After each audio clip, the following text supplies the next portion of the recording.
ప్రస్తుతం చిరంజీవి చేస్తున్న 2 సినిమాలు ప్రొడక్షన్ వర్క్స్లో ఉన్నాయి. ఇందులో విశ్వంబర షూటింగ్ నేటితో పూర్తయింది.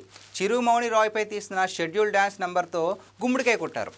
అనిల్ రావిపూడితో చేస్తున్న సినిమా 3 షెడ్యూల్ పూర్తి చేసుకుంది. అయితే ఈ 2 సినిమాలు బస్ పోల్చుకుంటే అనిల్ చిరు కాంబో మీదే ఎక్కువ హైప్ ఉంది. ఇంకా టీజర్ కూడా రాకుండానే ఈ సినిమాకి అంత క్రేజ్ రావడానికి కారణం డైరెక్టర్ అనిల్ రావిపూడి ఫ్యాక్టర్. అపజయం లేకుండా ఆయన సినిమాలను చాలా పక్కగా తీస్తూ ఉంటాడు. విశ్వంబర పరిస్థితి మాత్రం వింతగా మారిపోయింది. ఈ సినిమా నుంచి వచ్చిన టీజర్ సినిమా బస్పై చాలా ప్రభావం చూపింది. గ్రాఫిక్స్ అన్నీ తేలిపోయాయి. దీంతో టోటల్ సినిమా మీద ఎఫెక్ట్ పడింది.